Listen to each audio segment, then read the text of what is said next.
یقیناً ہم نے اس کتاب کو برکت والی رات میں نازل فرمایا جس میں تمام امور کا فیصلہ کیا جاتا ہے۔ رب ذوالجلال نے قرآن پاک کے نزول کے متعلق ارشاد فرمایا کہ ہم نے برکت والی رات میں اس کو نازل فرمایا۔ مفسرین اکرام بیان فرماتے ہیں کہ برکت والی رات سے مراد 15ویں شعبان کی رات شب برات ہے کہ رب ذوالجلال نے اس بابرکت رات قرآن پاک لوح محفوظ سے آسمان دنیا پر نازل فرمایا۔ پورا قرآن لوح محفوظ سے آسمان دنیا پر آیا، آسمان اول پر آیا، اور 23 سال کے عرصے میں جب جب ضرورت ہوتی رہی، جس چیز کی ضرورت پیش آتی رہی، حضرت سیدنا جبریل امی علیہ السلام اس کلام اللہ کی مقدس آیتوں کو سرور عالم صلی اللہ علیہ وسلم کے قلب اطہر پر نازل فرماتے رہے اور نزول قرآن ہوتا رہا۔ تو 15ویں شعبان کی رات برکتوں اور رحمتوں والی رات ہے۔ حدیث پاک کی کتاب میں آتا ہے، ابن ماجہ جو صحیح ستہ میں سے 6 حدیث کی مشہور کتابیں جو مستند مانی جاتی ہیں سب سے زیادہ، اس کی روایت ہے آقا کریم سرور عالم صلی اللہ تعالی علیہ وسلم نے ارشاد فرمایا، جب شعبان کی 15ویں رات آئے تو رات میں قیام کرو، یعنی عبادت میں گزارو، اللہ کے ذکر میں گزارو، توبہ و استغفار میں گزارو۔ سرکار کا فرمان ہے 15ویں شعبان کی رات جب آئے تو رات قیام کرو اور صبح میں روزہ رہو۔ رات گزارنے کے بعد جو دن آئے گا اس میں روزے کا اہتمام کرو۔ اور آقا کریم نے فرمایا کہ غروب آفتاب ہی کے ساتھ اللہ رب العزت آسمان اول پر نزول جلال فرماتا ہے اور ندا دی جاتی ہے کوئی مغفرت کا طلبگار، ہے کوئی مغفرت کا چاہنے والا کہ میں اس کے گناہوں کو معاف کروں، ہے کوئی رزق کا طالب کہ میں اس کے رزق کو کشادہ کروں، ہے کوئی بیمار جو شفا یاب ہونے کی تمنا رکھتا ہو، دعا کرتا ہو اس کو شفا دوں۔ الغرض اللہ رب العزت کا یہ فضل و کرم جو ہر رات آخری حصے میں ہوتا ہے۔ شب برات میں یہ خصوصیت ہے کہ مغرب ہی کے ساتھ اللہ رب العزت یہ ندا فرماتا ہے۔ کرم، نوازشیں، بخششیں، عطائیں، رحمتیں، برکتیں، نعمتیں پروردگار کی جانب سے بندوں کو دی جاتی ہیں۔ تو اندازہ لگائیں اتنی بابرکت رات۔ آقا کریم سرور عالم صلی اللہ علیہ وسلم نے ارشاد فرمایا کہ لوگ شعبان الموسم کے مہینے سے غفلت میں ہیں جو 2 برکتوں والے مہینوں کے درمیان ہیں، جس کی ایک طرف رجب ہے اور دوسری طرف رمضان ہے۔ جو گھاٹی کو کہا جاتا ہے، کہا یہ رحمتوں کی گھاٹی بنائی گئی 2 مہینوں کے درمیان۔ اس مہینے کو اللہ نے رب ذوالجلال نے رکھا، یہ رحمتوں اور برکتوں کی گھاٹی ہے، یہ مغفرت کی گھاٹی ہے، کہ جس طرح 2 پہاڑوں کے درمیان گھاٹی ہوتی ہے، تمام چیزیں اسی گھاٹی کے اندر رہتی ہیں۔ اللہ تعالیٰ نے شعبان اور آقا کریم فرماتے ہیں کہ رب ذوالجلال شعبان میں اپنی رحمتوں کو پھیلاتا ہے اور رمضان المبارک کے آنے سے پہلے بندوں کے گناہوں کو معاف کرنے کے لیے اللہ نے بندوں کو یہ موقع عطا فرمایا کہ بندے رجوع ہوں۔ رمضان المبارک کا صحیح فائدہ اسی شخص کو حاصل ہوتا ہے جو رمضان المبارک کے آنے سے پہلے توبہ و استغفار کر کے اپنے قلب کو گناہوں کی گندگیوں سے صاف کر لے، اپنے نفس کو صاف کر لے، اپنے آپ کو طاہر و مطہر اور پاک کر لے، توبہ و استغفار کرے۔ اسی لیے اللہ رب العزت نے شب برات کو رکھا۔ رمضان المبارک آنے والا ہے، رمضان کریم کے آنے سے پہلے توبہ کرو، استغفار کرو، اللہ کی بارگاہ میں رجوع ہو جاؤ، شرمندہ ہو جاؤ، نادم ہو جاؤ، تاکہ رب ذوالجلال اس عظیم رحمتوں والی رات کے تصدق میں تمہارے گناہوں کو معاف کرے۔ اور جب رمضان آئے اس شان سے اس کا استقبال کرو کہ تم مغفرت یافتہ ہو، نجات پانے والے ہو، یا اللہ کے فضل و کرم کو حاصل کرنے والے ہو۔ اس لحاظ سے اللہ رب العزت نے اس بابرکت مہینے کی 15ویں شعبان 15ویں تاریخ کو رحمتوں اور برکتوں کا ام المومنین سرکار بی بی عائشہ صدیقہ سلام اللہ تعالی علیہا بیان فرماتی ہے کہ میں نے بارہا سرور عالم کو دیکھا کہ تمام مہینوں میں سب سے بڑھ کر جس مہینے میں روزوں کا اہتمام فرماتے شعبان کا مہینہ، رمضان کے بعد جس مہینے میں کثرت سے آقا روزے رہتے۔ ام المومنین نے عرض کی یا رسول اللہ کیا بات ہے کہ آپ اس مہینے میں اتنے روزوں کا اہتمام فرماتے ہیں؟ سرور عالم صلی اللہ تعالی علیہ وسلم نے ارشاد فرمایا اے عائشہ صدیقہ سلام اللہ تعالی کہ یہ وہ مہینہ ہے کہ جس مہینے میں بندے کے نامے اعمال رب کی بارگاہ میں پیش کیے جاتے ہیں، اللہ کے حضور پیش کیے جاتے ہیں، اللہ کے حضور حاضر کیے جاتے ہیں نامے اعمال۔ تو میں یہ چاہتا ہوں کہ میرا نامہ اعمال جب رب ذوالجلال کی بارگاہ میں پیش ہو تو میں حالت روزہ سے رہوں، اللہ کی اطاعت اور عبادت میں لگا ہوں، اس حالت میں میرا نامہ اعمال اللہ کی بارگاہ۔ تو اندازہ لگائیں نبی معصوم صلی اللہ علیہ وسلم کا اتنا اہتمام اس کے متعلق ہے کہ سرور عالم صلی اللہ علیہ وسلم خود روزہ کا اہتمام فرما رہے ہیں، روزے رہ رہے ہیں اور ترغیب دے رہے ہیں کہ نامہ اعمال پیش ہوتے ہیں، تمام سال کے امور طے کیے جاتے ہیں۔ آقا نے فرمایا کسی رات میں رزق کو نازل کیا جاتا ہے، کسی رات میں تمام امور فرشتوں کے حوالے کیے جاتے ہیں۔ 15ویں شعبان کون پیدا ہونے والا ہے، کون مرنے والا ہے، کون حج کو جانے والا ہے، جس کا رزق زیادہ کیا جا رہا ہے، کس کے لیے موت ہے۔ حضور پیرانی پیر غوث الثقلین پیرا محی الدین شیخ عبد القادر جیلانی رضی اللہ تعالیٰ عنہ فرماتے ہیں بہت سارے ایسے ہوتے ہیں بازاروں میں پھرتے ہیں، گھر بناتے ہیں، مکانات بناتے ہیں، تعمیرات میں لگے ہوئے ہوتے ہیں، شادی بیاہ کی تیاریوں میں لگے ہوئے ہوتے ہیں، جبکہ ان کا نام زندوں کی فہرست سے نکل کر مردوں کی فہرست میں آ جاتا ہے۔ اس کے باوجود بھی غفلت کا شکار ہوتے ہیں، اپنی موت کو یاد نہیں کرتے، آخرت کو یاد نہیں کرتے، اس کی تیاری نہیں کرتے۔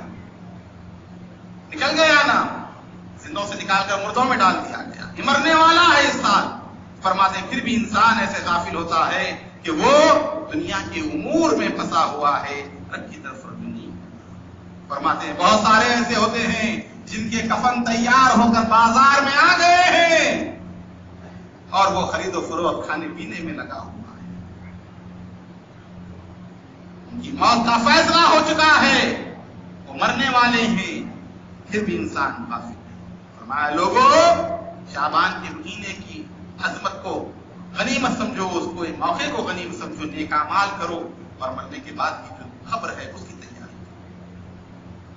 بابرکت عظمت والی رحمتوں والی رات ہے، جہاں تک ہو سکے ذکر میں گزاریں، عبادت میں گزاریں۔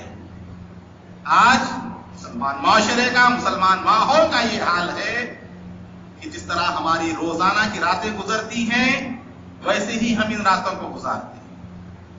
آتے ہیں عبادت کے لیے 3 راتیں سال میں، پورا سال تمام غلام میں کھیل تماشوں میں یہاں بیٹھے وہاں بیٹھے، شادی بیاہ مہندی سانجک ہلدی ہر جگہ گزر جاتی ہیں، لیکن یہ 3 بابرکت راتیں ہیں۔ ہوتا کیا ہے کہ بہت سارے ایسے حضرات ہیں عشاء پڑھتے ہیں نکل کر چلے جاتے ہیں، روڈوں پہ کھڑے ہوئے ہیں، ہوٹلوں پہ کھڑے ہوئے ہیں۔ تعجب تو یہ ہے کہ آج ہمارے مسلمان بستیوں کا یہ حال ہو گیا ہے، بابرکت مقدس راتوں کو بھی کھیل تماشے کی نظر کر رہے ہیں۔ بڑے افسوس کے ساتھ یہ کہنا پڑ رہا ہے، کسی غیر مسلم کی آبادی میں جا کر دیکھیے راتوں میں کیسا سناٹا ہوتا ہے کہ پورے اپنے گھروں میں رہتے ہیں، سوئے رہتے ہیں، برخلاف اس کی کسی مسلمان آبادیوں میں جا کر دیکھیے مسلمان نوجوان بچے کھڑے ہوئے ہیں، بیٹھے ہوئے ہیں، فون لیے پوری رات گزار رہے ہیں، لیکن کبھی نیند کا شائبہ تک آنکھوں میں نہیں آتا۔ لیکن بابرکت راتیں ہوتی ہیں، مسجد میں 4 گھنٹے گزارنا مشکل ہو جاتا ہے، عبادت کرنے میں اپنے وقت کو گزارنا مشکل ہو جاتا ہے۔ تعجب تو یہ ہے وہ چاہتے ہیں کسی طرح وقت گزر جائے۔ ابھی شب معراج کا واقعہ ہے، یہاں مسجد محبوبیہ گیا تھا قلعے میں، وہاں سے بیان کر کے واپس آیا، مسجد دیوبند سے بیان کر کے رات میں 2 بجے واپس ہو رہا تھا۔ مسلمان بچوں کا یہ حال ہے، بڑے بڑے باشعور، کمسن نہیں، نادان نہیں، چھوٹا نہیں، جسے کچھ معلوم ہی نہیں ہو، عقل رکھتا ہو، دماغ رکھتا ہو، مسلمان ہیں، خاندانی مسلمان ہیں، ان لوگوں کی یہ کیفیت ہے، ٹیم بنا کر باضابطہ کھیل رہے ہیں۔ 2 بجے رات کی میچ مسلمان محلوں کے اندر کتنی بے ادبی بے حرمتی کرتے ہیں.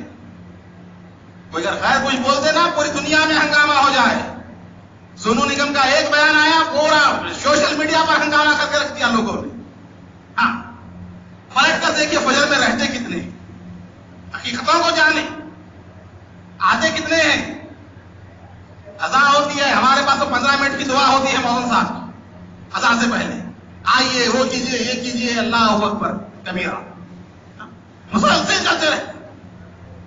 اس کے باوجود بھی جاگنے کا نام نہیں, اس کے باوجود بھی ہوشیار ہونے کا نام نہیں. کئی مسجدیں بولتے 10 منٹ باقی رہ گئے, 5 منٹ باقی رہ گئے, جماعت ٹھہرنے والی ہے. کون سننے والا, کون آنے والا ہے؟ اور جو آنے والا ہے اسے بولنے کی ضرورت بھی نہیں, وہ خود آ جاتا ہے. تو بتا رہا ہوں میں آپ کو, ہم مسلمان کس حد تک رہ گئے ہیں, یا فیس بک کے مسلمان ہو گئے ہیں, یا انٹرنیٹ کے یا سوشل میڈیا کے کوئی بیان آتا ہے تو اس کے خلاف میں ہم بیان دے ڈالتے ہیں, یا کچھ بات دیتے سمجھتے ہیں کہ ہم نے حق ادا کر دیا مسلمانی کا. حال یہ ہے ایک بیان اس کو الٹا شہرت دے کر پبلسٹی کرتے ہیں اس بیان کی. ہم لوگ کوئی اسلام کے خلاف بیان آتا ہے اس بیان کو پھیلانے والے کون, مسلمان. دبا کر ختم نہیں کر دیتے وہیں پہ برائی کو. رسول اللہ نے کیا فرمایا, کوئی برائی دیکھو تو ختم کر دو وہیں پر. برائی کو پھیلانے کا حکم نہیں دیا گیا. وہ اسلام کی توہین ہو رہی ہے, دین کی توہین ہو رہی ہے, قرآن و حدیث کی توہین ہو رہی ہے, اسی وقت وہیں پر ڈیلیٹ کر دینا چاہیے تھے میسجز کو. دوبارہ فارورڈ کر رہے ہیں, بھجا رہے ہیں, ہر ایک کو بھجا رہے ہیں. اس طرح ہم لوگ خود اپنے دین کا مذاق بنا رہے ہیں. استغفر اللہ معاذ اللہ. بچے انسان کیوں کرو محسی گناہوں سے جو گناہ آتے ہیں نیکیوں کی راہوں سے. یہ حال ہمارا ہو گیا ہے. اتنی صلاحیت نہیں ہے, ایک حدیث لکھ کر بھجا نہیں سکتے کسی کو, یا قرآن پاک کی آیت کا ترجمہ لکھ کر نہیں بھجا سکتے. پڑھنے کی وقت نہیں ہے.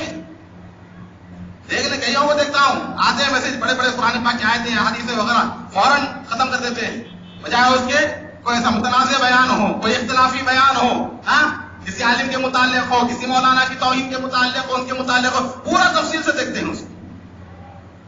جب سے اسے کوئی فائدہ حاصل ہونے والا نہیں ہے, اس سے کوئی نفع ہونے والا نہیں ہے.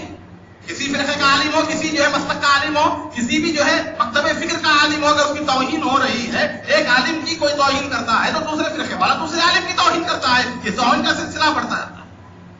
علماء کے اختلافات اپنی جگہ ہیں, علماء کے اختلافات اپنی جگہ ہیں, ان کو چھوڑ دو, عوام کو جانے کی ضرورت نہیں ہے. اس میں فرقے ہیں اختلافات کی, وہ بھی اپنی جگہ ہے, لیکن ہم اس کو پھیلاتے ہیں, اس میں دلچسپی ہے. سوچیں غیر باتوں سے مت کیا کرو. ہمارا ماحول کیا ہوگا, دن رات شب میرا شب برا شب قدر آتے ہیں جب اللہ کے ذکر کے لیے. آدھی مسجد تو عشاء کے ساتھ خالی ہو جاتی ہے, چند لوگ بیٹھے ہوتے ہیں. پہلا بیان ہوتا ہے تو اور آتے چلے جاتے ہیں, دوسرے بیان میں 4 آنے لوگ بیٹھے ہوتے ہیں, پھر اس کے بعد وہ بھی ہو جاتا ہے, چند لوگ ادھر 4-5 لوگ جو ہے بیٹھے ہوئے قرآن پاک کی تلاوت کر رہے ہیں. باہر نکلیے پوری جو ہے ہوٹل ہے آباد نظر آئیں گی, پوری روڈ پوری سڑک جو ہے مسلمانوں سے لبریز نظر آئے گی. اللہ کا دربار سجا ہوا ہے. اللہ فرما رہا ہے آمان میں دینے کے لیے تیار ہوں, مغفرت مانگو, اپنی نجات کی دعا کرو, فضل مانگو, کرم مانگو. اور یہ ایسے چلے جاتے ہیں کہ ہمیں ضرورت ہی نہیں مانگنے کی.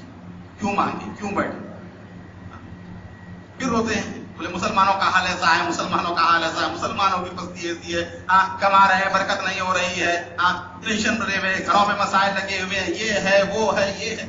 حضور خواجہ دو جہاں معین الدین چشتی غریب نواز رضی اللہ تعالی العارفین میں فرماتے ہیں, تم بندے اور مجبور و محتاج ہو کر تم اللہ سے مانگنا نہیں چاہتے تو اللہ مختار ہو کر اسے کیا ضرورت پڑی ہے کہ تمہیں بغیر مانگے دیا کرے. مجبور ہے, ضرورت مند ہے, حاجت مند ہے, اس کے باوجود بھی ہم مانگنا نہیں چاہتے, ہم دعا کرنا نہیں چاہتے, ہم توبہ و استغفار نہیں چاہتے. وہ تو مالک و مختار ہے, وہ تو کہہ رہا ہے آ کر لو, اس کے باوجود بھی آ کر نہیں لیتے اور چلے جاتے ہیں. تو اس کا حصول کس کا ہے؟ یہ ہماری بدبختی کا عالم ہے. بہت سارے حالات ایسے ہیں کہ بعض دیندار مسلمان ہیں پوری رات بیان سننے میں گزار دیتے ہیں. بڑے بڑے جلسے ہو رہے ہیں, رات تمام جلسے ہو رہے ہیں, 4 بجے رات تک جلسہ چل رہا ہے, نعرے لگا رہے ہیں, خوش ہو کر آ رہے ہیں کہ ہم نے بہت بڑا کام کر دیا, ہم نے رات گزار دی. بیان جو ہوتا ہے وہ عمل کی ترغیب کے لیے ہوتا ہے. مقصد صرف بیان کرتے رہنا نہیں ہے, پوری رات بیان کرتے رہو, یا پوری رات جو ہے شعلہ بیانی سے جو ہے لوگوں کو یہ کرتے رہو. ترغیب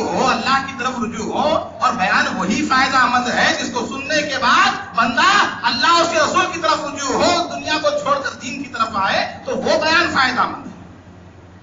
ارے وہ بیان جو مسجدوں سے ہٹا کر جو ہے چوراستوں پر بٹھا دے، وہ تقریر جو مسجدوں سے ہٹا کر جو ہے نکڑوں پر بٹھا دے، وہ جلسے جو بندوں کو مسجدیں خالی کرا کر جو ہے روڈوں کو آباد کرا رہے، کوئی فائدہ دینے والے نہیں. میں اپنا ذاتی نظریہ بول رہا ہوں، ہو سکتا ہے کسی کو اختلاف ہو، اس سے ہو سکتا ہے.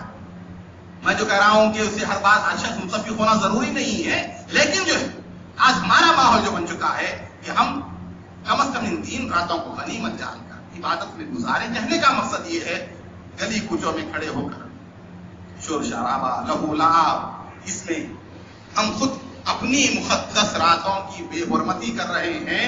غیر مسلموں کا جیسا ماحول بنا ہوا ہے ویسی ہمارے مسلمان معاشرے کا حال ہو رہا ہے.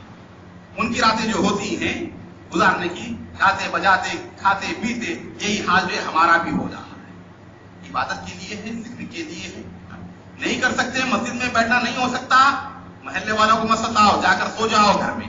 اس سے بہتر یہ کہ انسان جا کر سو جائے، نیند کرے، فجر میں اٹھ جا کر نماز پڑھ لے.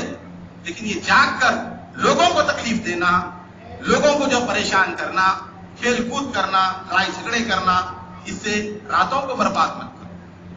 کوئی دوسرا کرے بڑا جلدی غصہ آ جاتا ہے ہمیں، ہم ہزاروں غلطیاں کرتے تو ہمیں احساس نہیں ہوتا. مشہور واقعہ ہے نا، ایک بڑے خان صاحب، ایک شخص جو ہے پیشاب کر رہا تھا غیر مسلم قبلے کی طرف، جا کر مار دیے اس کو. لیکن نادان معلوم نہیں یہ ہمارا قبلہ ہے، ہمارا کعبہ اس سمت ہے، اس کا احترام کر، اس کا ادب کر، اور پیشاب کر رہا ہے اس جانب، جا کر مار دی. اب انہیں پریشان ہو گیا، خاموش بیٹھ گیا. انہیں بھائی معافی چاہتا ہوں، غلطی ہو گئی. اب دوسرے دن انہیں دیکھا کہ انہوں بھی ادھر ہی پیشاب کر رہے ہیں قبلے کی سمت کر. جا کر بولا کہ خان صاحب کل تو بڑا غصہ آیا آپ کو، رکھ دیے، مجھے کہا کہ میرا قبلہ ہے، ہمارا کعبہ ہے، مسلمانوں کا بابرکت مقام ہے، اس کی بے حرمتی کر رہا ہے تو تجھے معلوم ہے اس کی عظمت کیا ہے، اور آج خود آپ کر رہے ہیں. تو کہا یہ میرا قبلہ ہے، میں جو چاہے کروں، تجھے کیا خصوص. تو یہی حال ہمارا ہے، ہماری بابرکت راتیں ہم جو چاہے کریں، دوسرا نہیں. ہاں ہم فجر کو سو جائیں، یہ ہمارا من، کوئی بولے نہیں دوسرا بولے، ہاں یہ ہمارا معاملہ ہے. تو الغرض ہمارا یہ حال، ہم اپنے آپ کو سدھارنے کی کوشش کریں. آقا کریم سرور عالم نے عبادت کرنے کا حکم کیا ہے، قیام کرنے کا حکم کیا ہے. خود رسول پاک صلی اللہ تعالی علیہ وسلم نماز کا اہتمام فرماتے ہیں. بہقی شریف کی بات میں 14 رکعت رسول اللہ نے نماز پڑھی، اور اس کے بعد 14 مرتبہ سورہ فاتحہ، سورہ اخلاص، سورہ ناس، فلق، آیت الکرسی پڑھی. اس کے بعد دعا کی. مولا کائنات نے پوچھا یا رسول اللہ یہ عمل کیا ہے؟ فرمایا جو کوئی آج کی رات یہ عمل کرے گا تو اللہ تعالیٰ اسے 14 حج اور مقبول عمروں کا ثواب عطا فرمائے. اتنی بڑی نعمت اس کے اندر بھی ہے. اما جان بی بی عائشہ صدیقہ سلام اللہ تعالی علیہا فرماتی کہ 15ویں شعبان کی رات تھی، میں نے بستر اقدس پر ہاتھ رکھا، رسول پاک کو نہ پایا. وہ تشویش میں تھی کہ رسول پاک کہاں تشریف لے گئے ہیں. اٹھ کر گئی، جا کر میں نے دیکھا رسول پاک سرور عالم جنت البقیع میں تشریف فرما ہے. رسول اللہ دعا فرما رہے ہیں ہاتھ اٹھے ہوئے. میں منظر دیکھ کر واپس آ گئی گھر. سرور عالم تشریف لائے اور کہا کہ عائشہ کیا بات ہے؟ کہا یا رسول اللہ میں نے آپ کو بستر اقدس پر نہ پایا، تشویش میں تھی، آپ کہاں تشریف لے گئے ہیں؟ آقا کریم نے فرمایا جانتی ہو عائشہ آج کی رات کون سی رات ہے؟ فرمایا آج کی رات جبرائیل میرے پاس آئے اور کہا ہے محمد صلی اللہ علیہ وسلم اٹھیے اور اپنی امت کی گناہگاروں کے لیے دعا کیجیے، ان کی مغفرت کے لیے دعا کیجیے. آج کی رات وہ رات ہے کہ رب ذوالجلال اپنی رحمت کے 300 دروازے آپ کی امت پر کھول دیتا ہے. شب برات اور قبیلہ بنو کلب کی بکریوں کے، بھیڑوں کے، بالوں کی تعداد کے برابر گناہگاروں کی مغفرت کی جاتی ہے، ان کے گناہوں کو معاف کیا جاتا ہے. زیارت قبور کرنا سرکار مدینہ کی سنت ہے. شب برات میں عبادت کرنا سرکار مدینہ صلی اللہ علیہ وسلم کا طریقہ مبارکہ ہے. ایصال ثواب کرنا سنت مصطفیٰ صلی اللہ علیہ وسلم، اس کا اہتمام کیجیے. اپنے مرحومین کے لیے قرآن فاتحہ دلائیے، ایصال ثواب کا اہتمام کیجیے تاکہ ان کے ارواح خوشی حاصل ہو. ابن عباس فرماتے ہیں کہ شعبان کی 15ویں رات شب جمعہ اور عیدین کی راتیں ارواح اپنے گھروں پر آتی ہیں، اپنے متعلقین کے گھروں پر آتی ہیں، دیکھتی ہیں کہ لوگوں نے ہمارے لیے کوئی دعا کا اہتمام کیا ہے کہ نہیں کیا ہے، ہمارے لیے کوئی مغفرت کی دعا مانگ رہے ہیں کہ نہیں مانگ رہے ہیں. جب دیکھتے ہیں کہ ان کے گھر والے، ان کے متعلقین ان کے لیے دعا کا اہتمام کرتے ہیں، خوش ہو کر وہ چلے جاتے ہیں، اور جہاں نہیں ہوتا ان سے ناراض ہو کر چلے جاتے ہیں کہ ہمارے مرنے کے بعد تم نے ہمیں بھلا دیا. یہ حدیث ہے جو بولا جاتا ہے، خبریں اور روحیں جو آیا کرتی ہیں حدیث مبارکہ میں اس کا ذکر ہے. اِیصال ثواب کا اہتمام کریں. ہو سکے قرآن پاک پڑھ کر اس مرحومین کے نام پر اِیصال ثواب کریں. آج ہم اتنے غافل ہیں. کھلتی ہے قرآن کب؟ زیارت کو کھولتے ہیں یا برسی میں کھولتے ہیں. بہت مشکل ہے. رکو 2 رکو پڑھیں گے رکھتے ہیں. آج تو حال یہ ہو گیا گھر میں اماں مرے بابا مرے بیٹا پھرتا رہتا ہے. پڑھنے والے کہاں؟ ارے خود کیا کر رہے ہو؟ معیت تمہارے گھر میں، متعلق تمہارے، پڑھنے کے لیے مدرسے کے بچے. یہ حال ہمارے مسلمان معاشرے کا. پڑھنا بھی نہیں چاہتے، مر گئے بھی تو پڑھنا نہیں چاہ رہے. اتنا وقت ہی نہیں ہے کہ گھر والے بیٹھ کر پڑھیں. اور روتی بیٹھی ہوئی ہیں، باتیں کرتے بیٹھے ایسا تھا ویسا تھا یہ تھا وہ تھا. پورا مرنے والے کی جو تمام قصے کہانیاں سنا رہے ہیں. پڑھنے کے لیے فرصت نہیں ہے. مدرسے والے آؤ پڑھو، امام صاحب آؤ پڑھو، مسجد کے مولوی صاحب آؤ پڑھو. ہم نہیں پڑھیں گے، ہمیں ضرورت نہیں ہے. یہ حال ہو گیا ہے. نماز جنازہ ہوتی ہے تو پوچھنا پڑتا ہے کہاں ہے ولی صاحب، وارث صاحب کہاں ہیں. بعض اوقات مسجد میں رہتے ہیں، بعض اوقات مسجد کے باہر بیٹھے ہوئے رہتے ہیں، اندر بھی نہیں آتے. باہر سے اجازت ملتی ہے کہ ہاں پڑھائیے، اجازت ہے. امام صاحب اجازت لے کر پڑھا رہے ہیں. بڑی نماز جنازہ ہماری غیروں نے مرے تھے جن کے لیے رہے وضو کرتے. پہلے وضو کرتے رہتے، اب تو جو باہر ہی بیٹھے ہوئے وضو کرنے کی بھی ضرورت نہیں، باہر کھڑے ہوئے پڑھائیے. یہ حال ہے. آقا کریم نے فرمایا، صحیح مسلم شریف کی روایت ہے، یاد رکھو اولاد کی تربیت کے متعلق رسول اللہ کا کیا فرمان ہے. اگر تربیت نہیں کرو گے اولاد کی کیا ہوگا؟ نامہ اعمال ختم ہو جائیں گے بڑھتے. حضور نے فرمایا آدمی دنیا سے چلا جاتا ہے، 3 چیزوں کا ثواب مرنے کے بعد بھی اس کو ملتا رہتا ہے. صحیح مسلم کی روایت ہے. 3 چیزوں کا ثواب مرنے کے بعد اس کو ملتا ہے. پہلی چیز فرمایا کوئی خیر خواہی کا کام کرتا ہے، تو مدرسہ بنا دے، مسجد بنا دے، کوئی اس طرح کا کام کرے، سرائے بنا دے جس سے لوگوں کو فائدہ ہو، وہ کر رہا ہے، اس کا ثواب جب تک چلتے رہے گا ملتا رہے گا. فرمایا کسی کو قرآن پڑھنا سکھا دے، پڑھ نہیں سکتا کسی مدرسے کی بچے کی فیس دے، کسی استاد کا انتظام کرا دے. غریب بچے پڑھتے ہیں ان کی مدد کرے، مدرسوں میں ذریعہ بن جائے مدرسے میں دینی تعلیم کو حاصل کرنے والے بچوں کو جو ہے مدد کرنے کا. یہ کرا دے. جب تک وہ پڑھتے رہیں گے، سیکھتے رہیں گے، مرنے کے بعد بھی ثواب ملتا رہے گا. اور تیسرا فرمایا نیک صالح اولاد جو مرنے کے بعد اپنے ماں باپ کے لیے دعائیں مغفرت کرتی ہے، اس کا ثواب بھی مرنے والے کو بعد میں ملتا رہتا ہے. تو 3 چیزیں.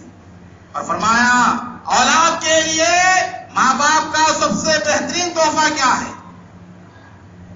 سوچے، غور کریں. آج سمجھتے ہیں ہم گاڑی لا کر دیں گے بچہ خوش ہو جائے گا، بہترین ہیڈ گفٹ بول کے لکھ کے لگا دے گا، پھرے گا. ہم یہ سمجھتے ہیں فلاں چیز دلانے کے بچہ خوش ہو جائے گا. بچے کی دلجوئی کے لیے ہم کیا کیا چیزیں بچوں کو دلاتے ہیں. رسول اللہ نے کیا فرمایا؟ ماں باپ کی طرف سے اولاد کے لیے سب سے بہترین تحفہ یہ ہے کہ ان کی صحیح تعلیم و تربیت کریں. یہ سب سے بہترین تحفہ ہے تاکہ ان کی دنیا بھی بن جائے اور آخرت بھی بن جائے.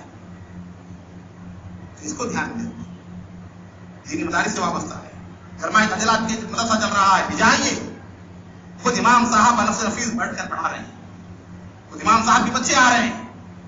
تو اندازہ لگائیے کہ آپ اپنے بچوں کو بھی بھیجا، جیسے تعلیم ان کے بچوں کی ہو رہی ہے آپ کے بچوں کی بھی ہوگی انشاءاللہ.